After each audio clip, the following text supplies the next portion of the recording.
Good evening and welcome to tonight's shiur. After a week's interruption, we'll start right away with our shiurus. And the first one, which I have here, is someone contacted me. They have a child who has a wheat allergy, gluten problem, and therefore the question is, when it comes to קידוש, so there is a concept of קידוש במקום סעודה, that when you make קידוש, it's imperative that you have a bit of a meal together with the קידוש. And the question here is, does something like rice cakes count for קידוש במקום סעודה? That's really the question. So looking at the screen, we have here from Simon Reish Ayin Gimel, that's the dinim of Kiddush, and so we'll see how this develops.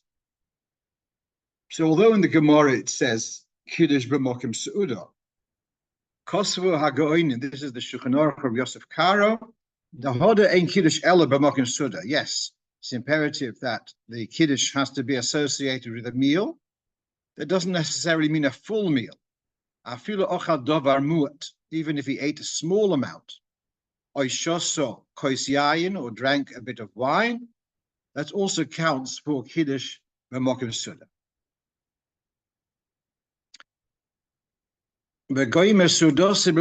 So you can have basically here you'll have your let's say you're in Shul, you had a Kiddush, you have a bit of food there, and then you can finish off your meal elsewhere.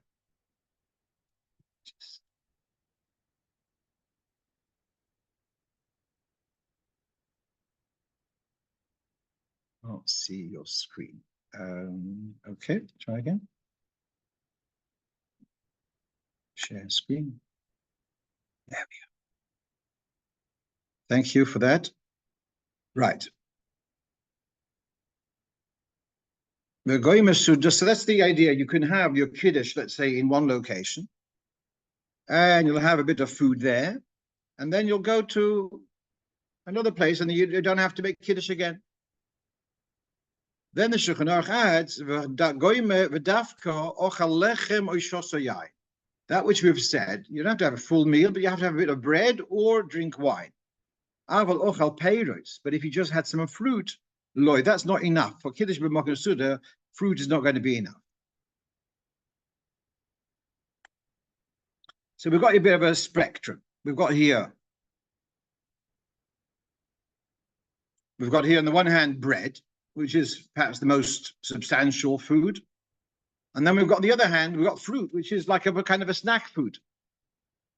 And so he says, it has to be bread, but not fruit. What about something in between? What about porridge, pasta? What about cake? What about meat, potatoes? That's not clearly addressed in the Shulchan Aruch.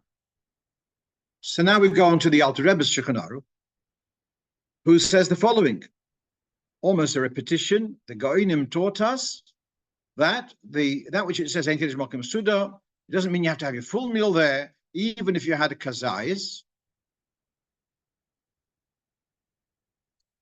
which is clearer than the Shulchan Aruch, which says dover mu'at.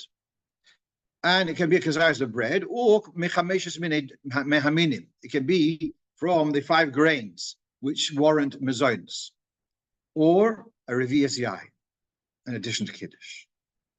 But meanwhile, what we've seen from the Alter Rebbe is that not only lechem, it can be also chameshes minei dogon, and therefore you can also have Kiddush b'mokim Seuda with some pasta, with some porridge. That's also counting for chameshes for Kiddush b'mokim Seuda. What about rice, which is our original question? That's not, well, it doesn't look like it from the Alter Rebbe. Perhaps it doesn't have enough chashivas to call it Kiddush b'mokim Seuda. But you know what? This person who's got an allergy, it's not a question what they do, where can they have a rice cake in Shul? You're saying this person who cannot have grain because of a gluten allergy, let's say they have also a problem with drinking wine or grape juice, then you're saying that basically they can't fulfill mitzvahs Kiddush, because whatever they're going to have is not going to be fulfilling the halachic criterion of Suda. All right.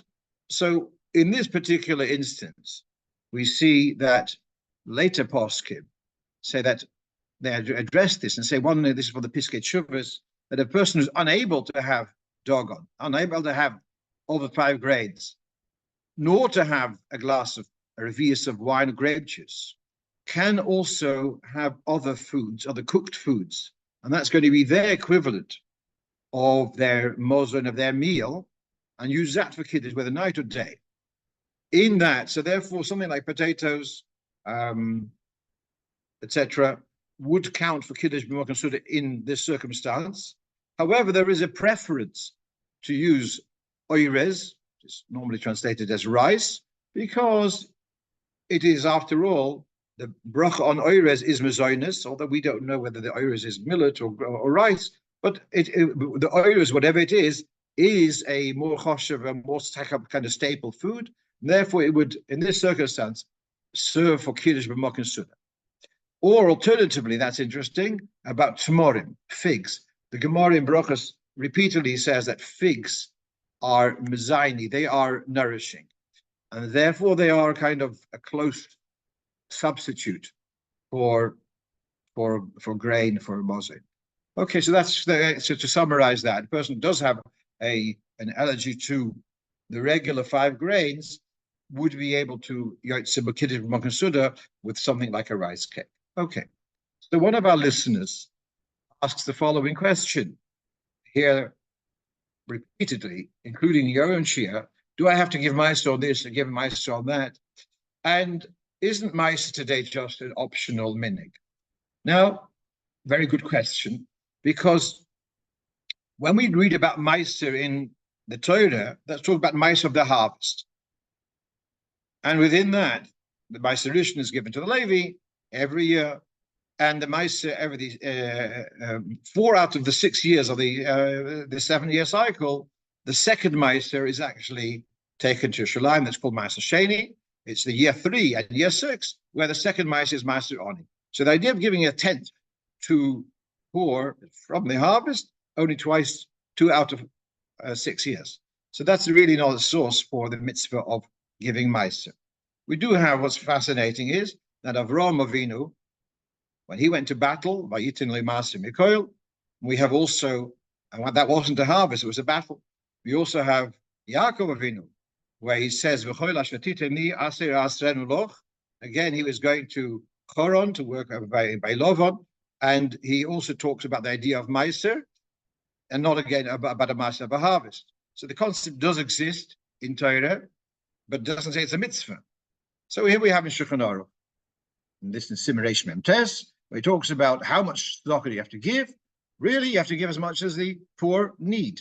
If you can't afford to cover the needs of the poor who are soliciting, then you have a limit, a ceiling. You are allowed to set a ceiling of a 20%, a chomesh of your, that's mitzvah min hamuvcher, and if that's too much for you to, then the midah bein is 1/10 of your earnings. So this is the way it's presented in Shulchan Aruch. And all right, so whether there's a mitzvah to put aside a tenth of your earnings to give away, that it can be possibly it's on the level of minhag, indeed. But here the way it's presented in Shulchan Aruch is the other way around. There's a mitzvah of tzedakah, and that's a mitzvah in the Torah. There's a mitzvah of whatever the pasuk is, there's a mitzvah of tzedakah of helping another who is in need. Then the question is, how far do you have to go? So the concept of maaser is actually here making you able to manage the mitzvah of tzedakah. When you have a mitzvah of tzedakah to help needy people, how far are you obliged? So then there's a ceiling limit. You can say my ceiling is 10%, my ceiling is 20%. So instead of saying, is the discipline of putting aside a tenth, is that minatorah midrabanan minhag? Let's look at the other way and say, we are being confronted continually with solicitations for tzedakah, and therefore we have a mitzvah in the Torah of helping in. And the maaser is helping us to gauge that. So therefore, when someone says, am I obliged to give maaser on da? So the question is, because I'm being solicited, now, is that part of my obligation? Is it or is it beyond my ceiling? That's really the question. So it still remains a very relevant question, even for the mitzvah ben Torah, because the budget of maaser is actually allowing you to say, well, I've reached this limit and I've fulfilled my duty. Okay, let's go on to the next question. Very interesting.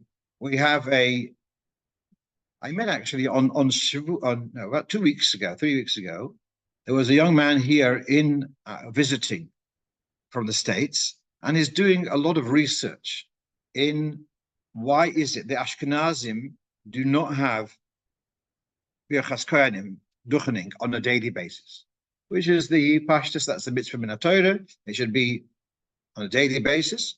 And what's interesting is that the Alter Rebbe is reportedly wanted to introduce this. Was 3 things that she wanted to introduce, but she didn't succeed. And one of them was the inyan of Birkas Kohanim b'chol yom. Compare this to a story about the Vilna Gaon, who also, or earlier, obviously, he's just that much older than the Alter Rebbe, earlier, although he passed away in the lifetime of the Alter Rebbe. Yeah? So the Vilna Gaon wanted to introduce Birkas Kohanim, and on the day when it was scheduled to be introduced, there was a major business where he was actually arrested. We was taken him to prison or something, and it never materialized. So there's, in other words, there seems to be something in Hashemayim to prevent the reintroducing Birkas Kohanim on a daily basis in Chutz La'aretz. Meanwhile, well, that's by the Ashkenazim, but the Sfardim, it is done. Question here is, we have here, is Chabad somewhere in Europe? Well, Israeli tourist, there's a Kohen, he knows in Israel, every morning he goes over for Birkas Kohanim. So he's gone over to the Aron Kodesh, he's standing in front of Aron Kodesh. So what do we tell him? No, go down. Or do we say, or do we accommodate him? So before he's gone, you can tell him we don't do it. But once he's there, this is the question, and I couldn't find this in contemporary Sforim. What do you do now? But what we do have a similar precedent, and that is on Yom Kippur at mincha. So normally during the weekday and Shabbos, even in Eretz Yisrael, they would not do Birkas Kohanim at mincha. The reason being that people, with their lunch, with their dinner, they will have a glass of wine, and once you've had wine, a Kohen is not allowed to duchen.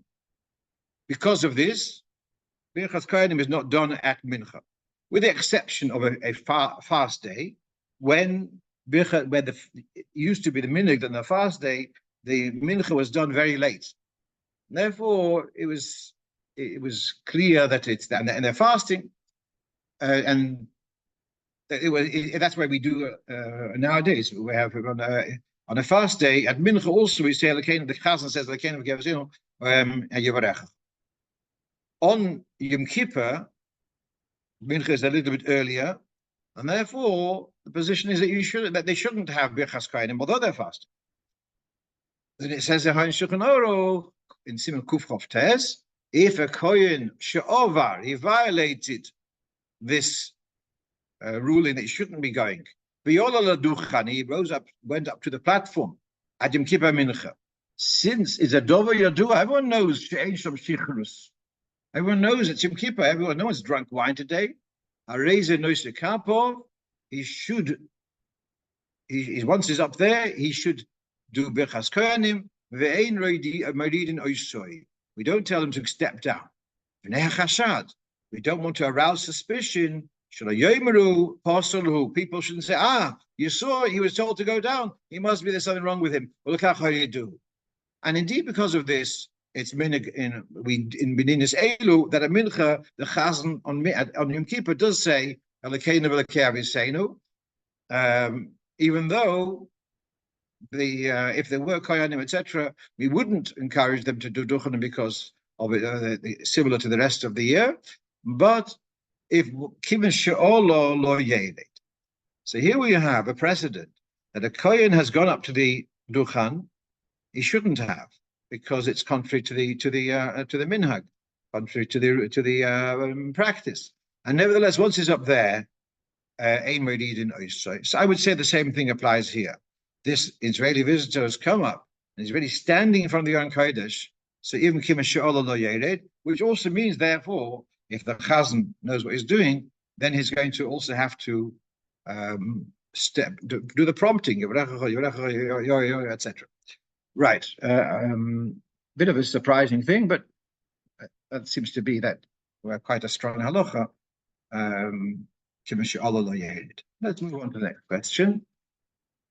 So here we have a shliach who has a bar mitzvah boy, and he doesn't want to do the bar mitzvah on a Shabbos because of the associated chilul Shabbos. So instead, he wants to do it on a weekday. Works out, though, that the boy's birthday is on Friday, and the request is, can he do the Aliya Torah on Thursday? Now, behind his question is that certainly in the Sephardic world, it is accepted to give under bar mitzvah boy to give an Aliya Torah. They was asking, can he do it on Monday, on Thursday? So here we have two sources. One is in weekday Kriyas Torah, one is in Shabbos Kriyas Torah. In weekday Kriyas Torah, it talks about you have to have 10 adults. Doesn't talk about the actual aliyahs. Then we have in the Shabbos reading, it says that any person can make up the number, the quota of shiva of 7 aliyahs, can be even a woman or a child who's already knows to whom is blessing, that's Hashem. However, it's not done that a woman should have an Aliya Torah. Meanwhile, a koton can have an Aliya. So now in the Kaf HaChaim, he comments on this. And he says that which a koton can have an Aliya, that's talking about on Shabbos, where there's 7 aliyahs. But on Yomtov and other days where there's less than 7 aliyahs, a isha of a koton would not be eligible to have an aliyah. That's the consensus of the Achronim, a concept of Olas Shabbos, and he says also that's according to the Arizal, that according to the Arizal, seems to have said that which a koton or a isha is allowed for it to be oila, that's only for the 7th aliyah. I didn't look into that too carefully. Meanwhile, though, this does not work for Mondays and Thursdays. It only works for Shabbos morning. So no, that wouldn't work. Okay. Now, if you remember, going back to a couple of weeks ago, we had this discussion about someone who had eaten bread and then had lokshen, and then said haMichya, and then said haMichya for lokshen. Then you realize, well, I didn't bench for the bread. Went to the whole thing, what he should do, and I mentioned that he should wash and have another piece of bread, akazais, and then bench. Basically saying that you're not Yoitze, or as a sofik, whether you're Yoitze with haMichya instead of the full benching. That was so someone sent me a message. How come you didn't remember? How come you didn't mention that there's a letter of the Rebbe about this? So there is a lashon in the Gemara, Shemo shachachto, Shemo lo lamadto. It happens to be that I had in the past seen this, but it slipped my mind, and that's human. But we're going to look at this letter of the Rebbe. Yeah, it's a letter of the Rebbe. It's actually written to the late Rebbe Michal Lipska, who was the first shliach of the Rebbe, and he was in Meknes in Morocco, and it looks like he had somehow asked the Rebbe about this, and so that's on the top of your screen. Looks like this was the question, whether you're Yoitze with haMichya instead of Birkas Kohanim. So the Rebbe says it's quoted in the Sefer Likutei Meir and the Sefer Birkas Yaakov.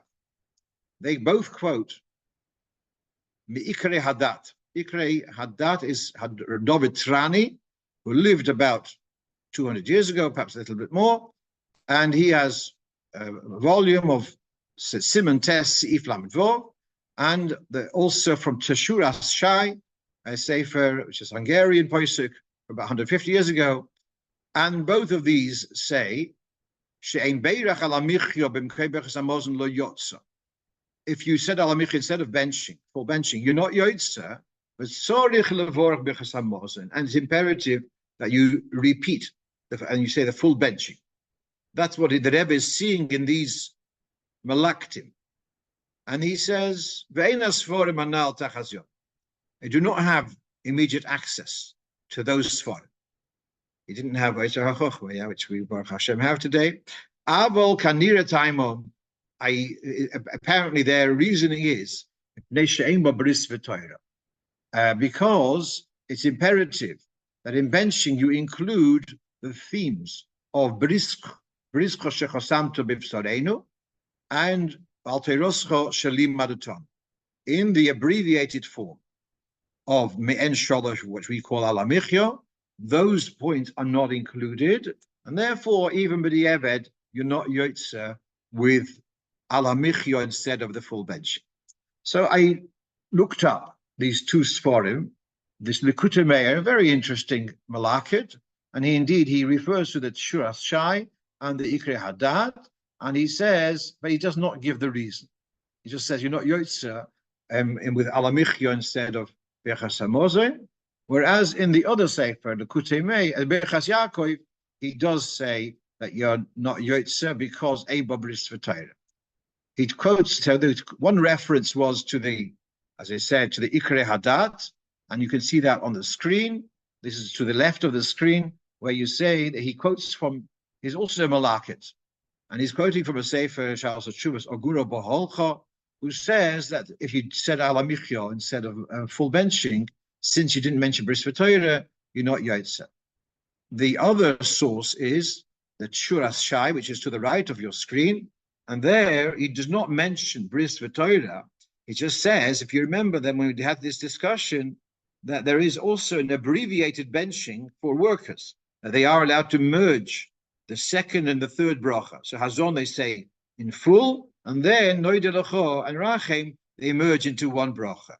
So he says, if it would be okay b'di'eved to say haMichya instead of the full bentsching, so why do they have to have that form of merging the second and the third bracha? Why didn't they just do me'en sholosh? That's not good enough. So having said that, so we've seen here that several poskim say quite clearly that you're not Yoitze with haMichya instead of bentsching. So then this fellow should just bench and finish.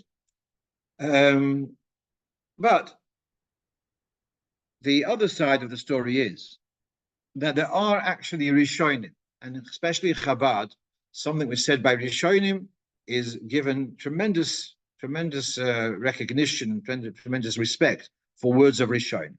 So we have here, this is from the Sefer Be'er Moshe, he's quoting from the Reb Dayan Levi, who was a contemporary of the Rashba, and his Talmud, the Ritva. Then they write that if you said Baruch me'en sholosh instead of Birkas Kohanim, you are Yoitze. And they will say, although it's imperative to say Bris V'Torah, that's in the format of the full bentsching, but once it's in the condensed form, you can ignore the fact that you missed out Bris V'Torah. All right, so once we have here Machlokas or Rishonim, some Rishonim say you are Yoitze, so just to say bench again, because you didn't say Bris V'Torah, but there are Rishonim who say that you are Yoitze, and therefore, despite the letter of the Rebbe who says the reason of these sforim, but I think once we have on the table, we have Rishonim who say to the contrary, that you are Yoitze, it would be more prudent to have another piece of bread and say the full benching on that basis, rather than just bench again. Let's move on. That's just general policy when it comes to halacha, that if there are sources which are discovered, which were not known to the earlier poskim, then we have to take those discoveries into consideration, at least. Okay, I was last over Yomtov. I was in New York, and I was a bit disturbed about seeing several Lubavitcher Chassidim wearing a wristwatch on Yomtov. Now, we don't wear a watch on Shabbos. That's because of the chashash. It might not be considered, it might be considered carrying, because a woman wears a watch as a fashion item. Men generally, unless it's a very exceptional circumstance, but generally men wear them as a piece of equipment to tell the time.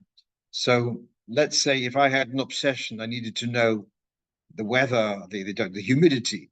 And so I need to have a barometer with me the whole time. So I put a barometer on a wrist, on a strap, and keep it on my. It's a nonsense.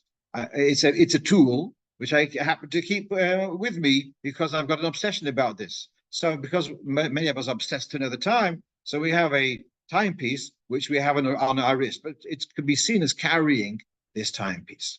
And that's the basic reason why we don't wear a watch on Shabbos. But what about Yom Tov? So I did a search, actually. As I said, I have access to Yoitze HaChochma.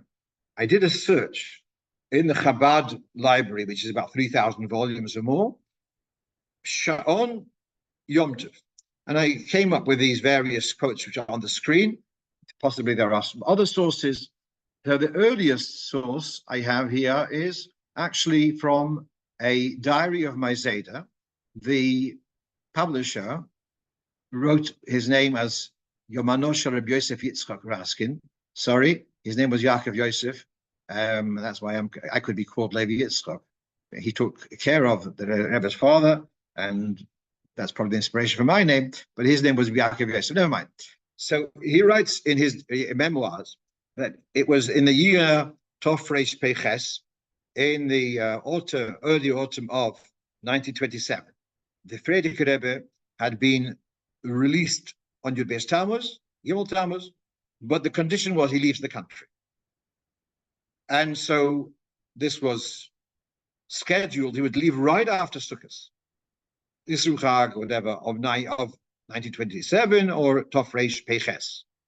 So Maaseh writes that his father, Dayan Raskin, sent telegrams to all his children wherever they lived, and his son-in-law, it was Michal Katzenelbergen, I command you that you have to come to Leningrad for Yomtov. It's going to be the last chance they're going to see the Rebbe, because the Rebbe leaves the country and they're going to be stuck in Russia. So he commanded them, and they followed and they came. I heard this actually from my Zayda also. He told me about this, and they came. It came to Leningrad for Yom Tov. The place was so packed that their siblings, the brothers, couldn't even get over to one another. They could see eye contact from the distance, but they couldn't really even communicate because it was so packed.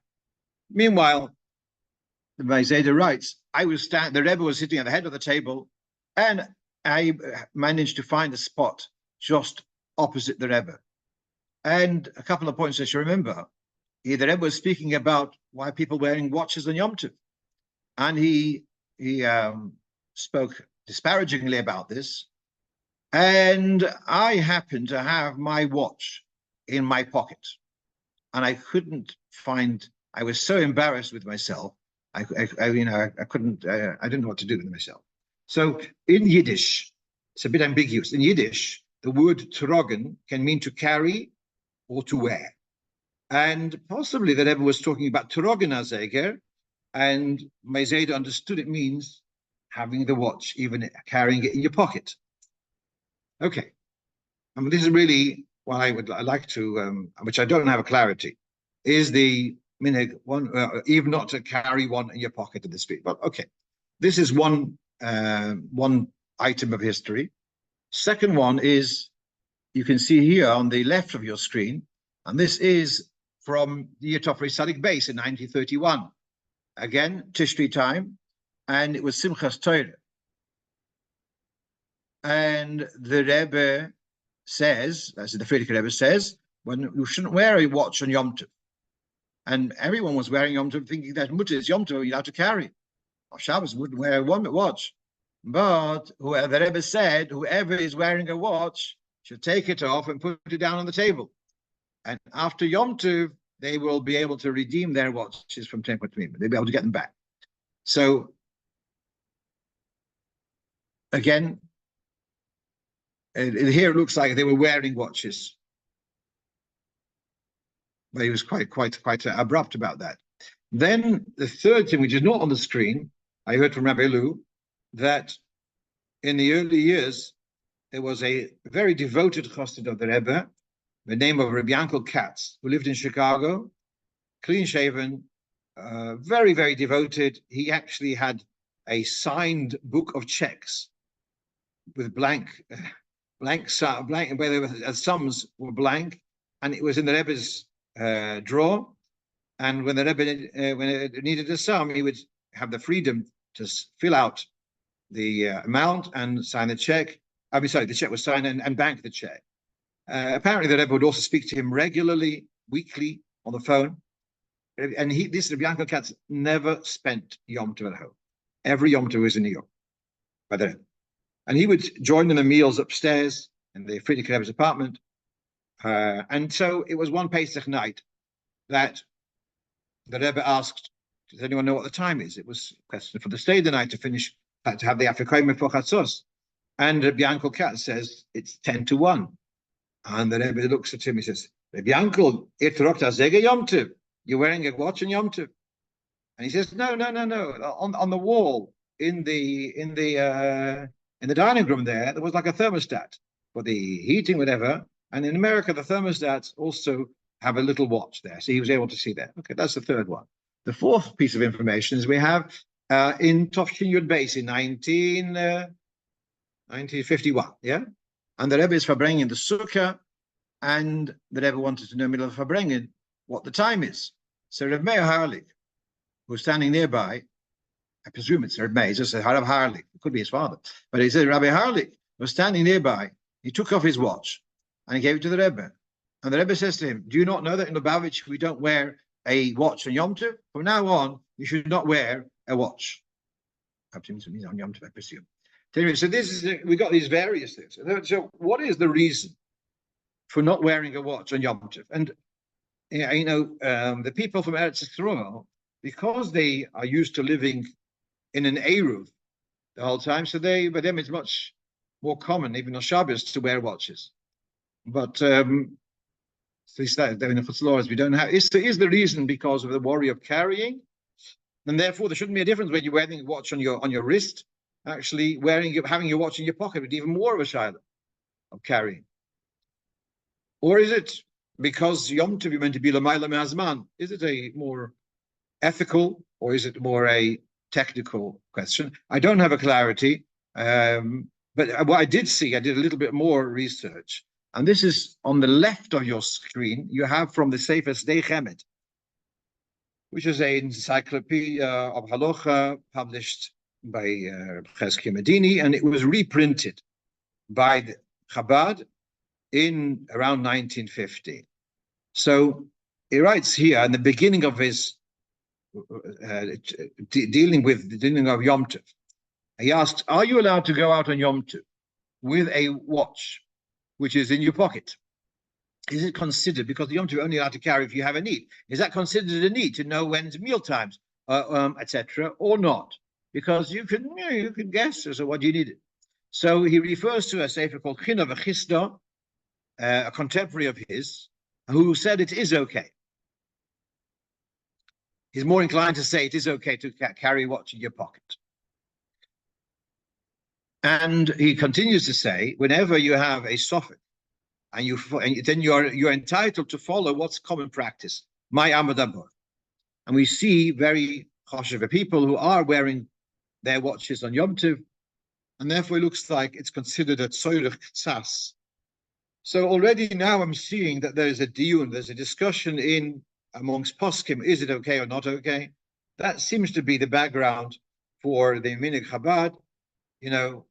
Das was mitarnisht, Chabad is this attitude, das was mitarnisht, tarnisht, das was mimeg, is that nicht allemaal darf man das haben. Seems to be that more a halacha consideration, and therefore, once I'm leapfrogging, that once you say not to wear a watch on Yom Tov in the street, how much more so that you shouldn't carry it in your pocket? Because when you're wearing it on your wrist, there's more reason to say, oh, it's like a piece of jewelry, whereas in your pocket is clearly carrying.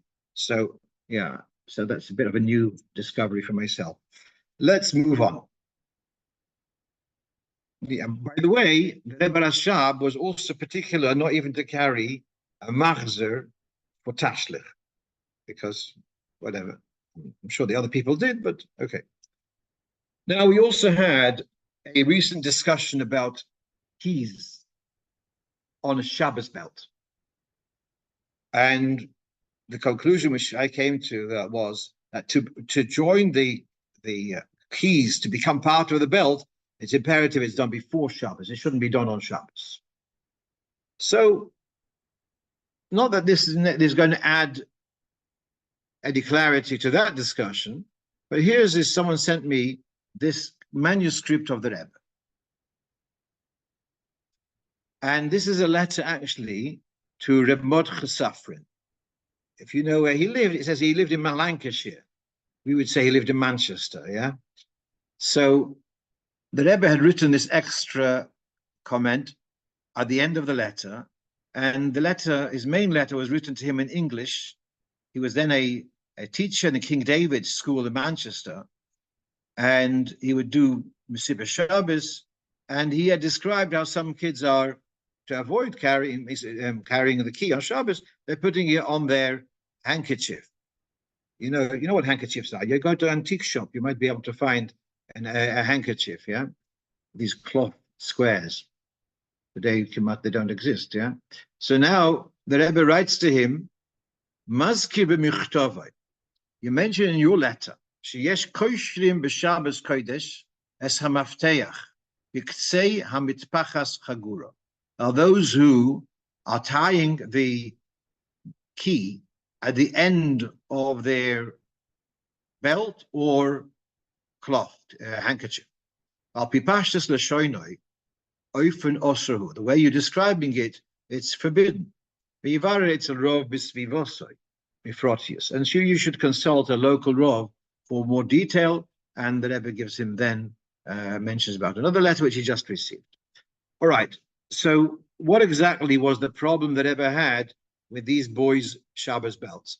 Is it because it's the end of the Chag, of the end, and it's not kind of a link in the chain? Is that the point? That seems to be the point, because why does he emphasize the biktsei? If it was the problem of the tying, he should have said just says the fact that they're tying it on Shabbos. Tying it not on Shabbos is a question. So that doesn't seem to be the point, and that's actually going a little bit. If what I'm saying is true, that seems to be diminishing the point which I said before. That's imperative is done before Shabbos. If the problem is the positioning where it is in the belt, not necessarily the fact that it's being tied on Shabbos, so that means that would have been forgivable. It's just the fact it's at the end and not in a key. Sorry about that pun. Position. Okay. Right. Let's move on. Let's move on. Okay, so one of our listeners sent me, it was actually very rewarding to be in New York and actually in Los Angeles also, and to meet people who listen to the recordings. One fellow in Los Angeles says to me, you sound much better in double speed. I said, well, yeah, okay, I had to go to Los Angeles to hear that. But someone sends me a message. We had this discussion about boys, brothers hearing their sisters singing. And it wasn't very clear. We came back to it a second time. So let's look at it more carefully. He's asking, first of all, he's asking the Alter Rebbe seems to say that Kol Zemer, there's a certain bit of leeway on even Kol Zemer. So let's read the Shulchan Aruch here. This is Siman Ayin Hey, if I'm not mistaken, and talks about listening. The sound of a singing of a woman, whether married or unmarried, is considered ervo, and it's an exposure. One wouldn't be allowed to say Shema, say Brocha, Daven or say Divrei Torah in presence of that exposure. Avol Kol Diburo, but a woman speaking, that's more regular. more common. Eino yerva, that's not considered an exposure, that's okay. Afilu shel eishes ish. Va'afilu koil zemer. Now, the way this questioner read was, if it's koil, afilu koil zemer. And saying that therefore there should be some leeway on that. I don't think that's the way to read the passage here. He's saying like this: singing is not allowed. Kol diburo, a speaking voice, is allowed, even if it's a married woman and not your wife. It's not a problem to hear her speaking, and you're davening. That's not a problem.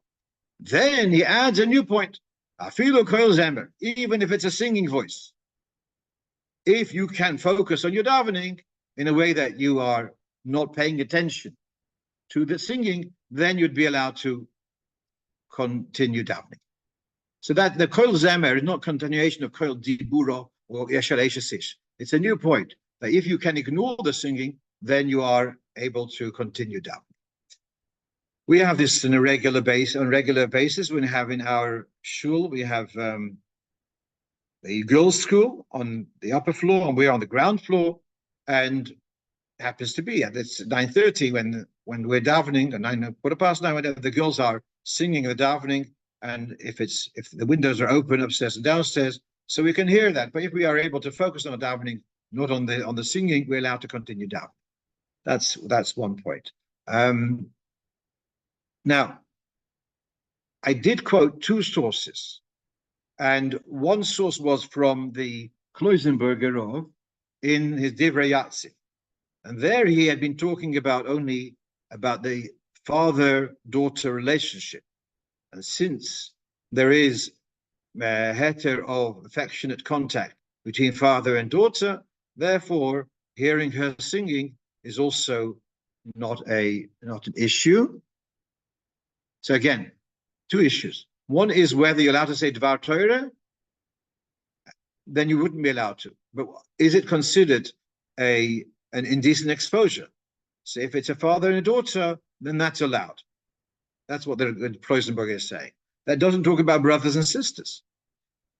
Then I quote to the other source, which is from Rav Fisher, who says that if it's Rogil boy, brothers and sisters, and since every Shabbos they're singing, he's making on brothers and sisters. But that does not really, I have to confess, it does not fit with the Alter Rebbe's definition here. He only allows Rogil boy for Dibur. He doesn't allow Koil Rogil for singing.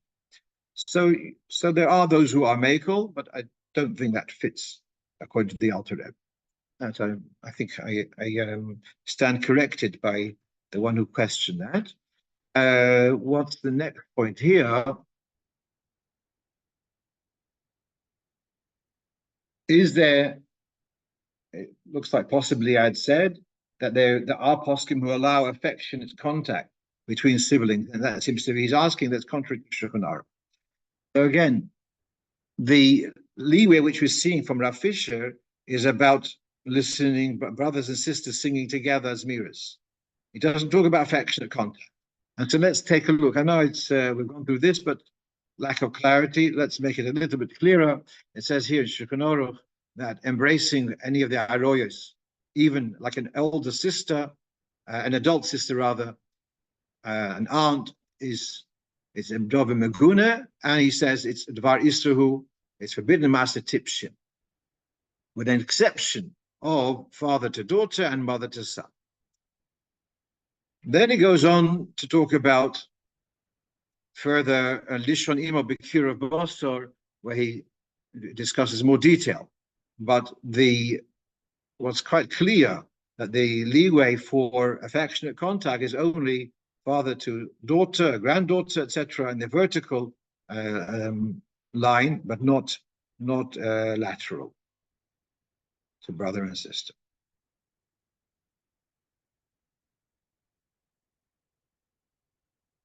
Let's move on. So someone asked me just, was it yesterday? If we finish a couple of minutes early, that will be okay. And someone asked me just yesterday that what happens if a lefty put on tefillin on his left arm? So let's say I go mitzvah and there's a a gentleman who's agreeable, amenable to put on tefillin, and I put a tefillin and on his left arm. Then it turns out that he is a lefty. So do we have to put on tefillin now again on the right arm? Yeah, that would be right, wouldn't it? So Pashtus, if I hadn't looked this up, I would have said you're not Yoitze at all if you put it on the wrong arm, and therefore you'd have to do it again with a bracha. However, I'm seeing here in Simchov Zayin, in Piskei Teshuvos, where he's bringing that there are Rishonim who say that b'diavad you would be Yoitze if the lefty put on his tefillin like anyone else on the left arm. There are poskim who say you would be Yoitze. So therefore, to correct it, you would put on tefillin again, but it would not be warranted to make a new bracha, because possibly the first way was also b'diavad Yoitze. Mentions also about Mekubalim being taking the view that you ignore the leftness, although as far as I know, we don't follow that. So, but there is room to say that the lefty is Yoitze when tefillin was placed on his left arm. Therefore, to make another bracha would not be warranted. But to finish off and to say that Baruch Hashem, the campaign for the publication of the Siddur is Baruch Hashem getting through to a lot of people. You can see here it has 18 out of $60,000 have been raised. Actually, the true figure is the pledges are substantially more. But whoever wants to join into this, so you have here, I can send you a link, but you have here on the top of the screen, hot.org and /dedicate/products/HPSRH. I'm not sure what HP stands for, but SRH obviously stands for Siddur Rabbeinu Hazokin, and looking forward to be able to celebrate that it's be published and be able to reach to the shelves or to the people's read it, and Yagdil Torah V'Yadir. Wish you, those who have given, I'm very grateful, and those who haven't given or are able to give, so look forward, and wish you all a very good evening, good Shabbos. And I gave this shiur yesterday, and I said we should have a Geula Shlema, all Yidden, including the hostages and etc. And so someone wrote to me, you should say Geula Amitis or Shlema, because some people think that the fact that they're Yidden living in Eretz Yisrael itself is already called a Geula. So we should be Zecher to Geula Amitis or Shlema. And I just want to add that I had a call this evening from a Lubavitcher Bocher who is going into Gaza in the next few hours, and he was strictly instructed that he has to wear his helmet for the next 48 hours. So until I finish, there's no removing of his helmet. So he's asking me about tefillin shalosh. Is there any point of putting the tefillin on the helmet? I told him there's no point in doing that. But I did wish him that he should succeed in his mission and come back, along with all his chaverim. He should come back healthy and well. And so Shimon ben Yoel, along with all the Achenu b'nei Yisrael who are in Eis Tzora, should be delivered from the Eis Tzora, and we should see a Geula Amitis or Shlema, the Mashiach Tzidkeinu b'meher yameinu mamash.